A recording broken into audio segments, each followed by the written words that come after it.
Hey guys, happy Pancake Day! And depending on what time you view this, considering I procrastinated and it's 9:23 on a Tuesday night, it's no longer Free Pancake Day, and I'm sorry, but happy belated Free Pancake Day. And depending on what time you view this, considering I procrastinated and it's 9:23 on a Tuesday night, it's no longer Free Pancake Day, and I'm sorry, but happy belated Free Pancake Day. So hey guys, it's Cleo.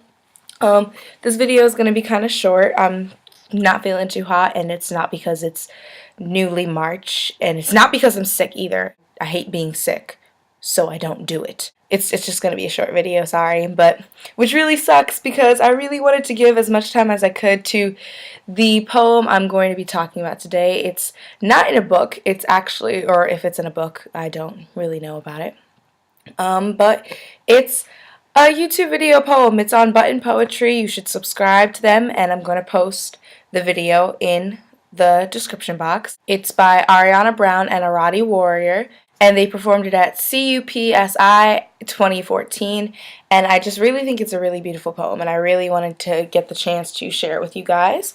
They start out, okay, it's called Invisible, and obviously, as you will see, if you read and I really like this poem. It actually relates a lot to the one I was talking about last week. Common themes, common interests, visible. About body image and self-positivity and coming out of your shell, or sometimes the difficulty in coming out of your shell. And I think that's something that these two girls really talk about very well and really portray very well. It's a very emotional poem, and it's very strong. So I'm not going to talk too much about the video because you know it's their video and I really want you to go and watch it, but I am going to talk a little bit about it. So here it goes! Yay! So something I like right off the bat that these girls do is that they start talking about, one of them had this dream, and she's talking about how her body was a grand piano, and that's really interesting because, they go on to talk about, being shy, and there are different levels of, not levels, but experiences with social anxiety and things like that.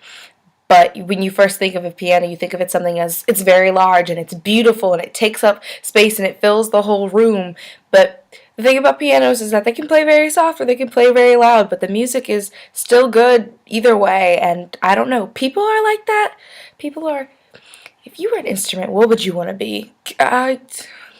Piano, right off the bat, of course, because this poem makes me want to be a piano. But like, in reality, we'd all probably be like trombones and oboes, but like either way, awesome music, band, woo! Another thing I like right off the bat is someone who can't play baseball and can't catch anything. I say right off the bat a lot. Anyway, something I like right off the bat is the way that these girls, where they're talking about loneliness and dealing with their social anxieties and body image and such, but they're speaking at the same time, which I guess, it's just a cool thing in general, but when you really think about it, it's how people always talk about feeling alone and being alone, but in reality, no one ever really is alone. There are people out there who understand you, and there's more than one person out there who's going to understand you. They might not have faced the same difficulties you have and might not have dealt with the same exact things that you have, but you will come across multiple people who understand your pain and will sympathize with you and will be like, hey,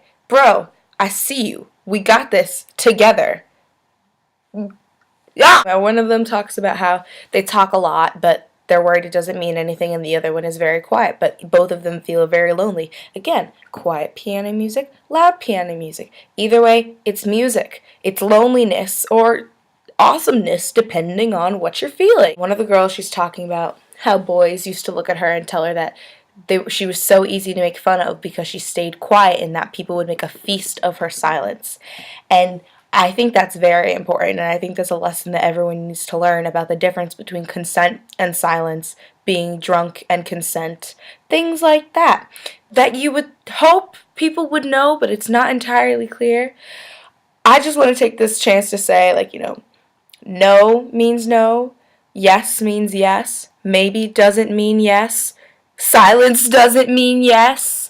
Okay, literally, I'm stopping the video every 2 seconds to talk about this poem. That's how amazing it is. The same girl who goes on to talk about, who had before been talking about people making a feast of her silence, talks about how she lost all her edges in their laughter. And I don't know why that hit me so hard the first time I heard this and every other time I heard this, but it puts into perspective a lot of things, because I feel like day to day, looking at the news, you see situations and you see people who, in our abusive relationships or our bad situations, and it's like, why didn't you ask for help? You have a friend who needs you, and they're like, why, or who's dealing with something, you're like, why didn't you ask for help?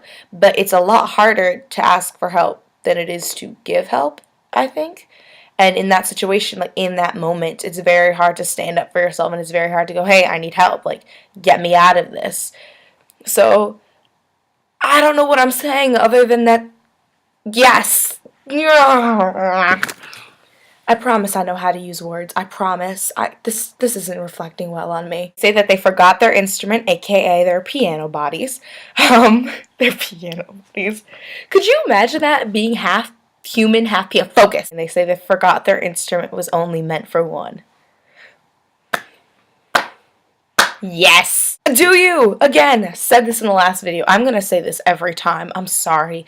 Do you? And these two lovely ladies, I keep calling them girls. I don't mean that out of disrespect. And I mean, girl shouldn't be a disrespectful word anyway, but you know what I'm getting at. These two beautiful ladies go on and they say something that breaks my heart. They say, I forgot exactly what woman I wanted to be when I was 6 years old. I wanted to be a piano.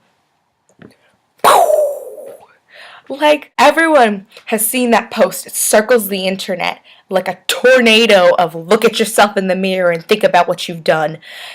Where it asks, would 6-year-old you be proud of you? If your dog knew what kind of person you were, would it be proud of you? And it's just like, would it? Like, am I the person I want to be? And I think everyone has those moments where they look back and they think about what they would do if they saw their younger self, and what they would want to tell them. Towards the last 10 seconds of the poem, one of the ladies who, I should have learned more about this poem. I love it so much. I should have learned more before talking about it on the internet.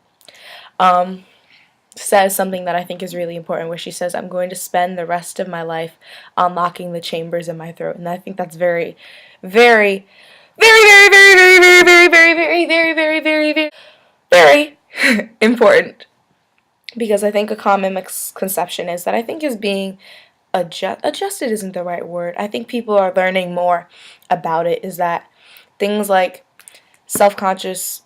being self-conscious, anxiety, depression aren't things that just go away where you're like, oh yeah, I like myself, I'm fine now. It doesn't work like that. Someone can call you beautiful a million times, but you still might not see it in yourself, and that's what's most important, whether you see it in yourself.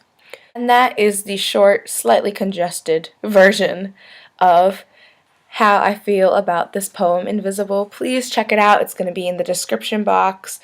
And make sure to like and subscribe. Check out the other girls' videos too. Ariella, we miss you. She's going to be posting again in a while. She's in a new environment. She's adjusting. So she's just going to take some time off and focus on her. Do you, girl? And yeah, that basically sums it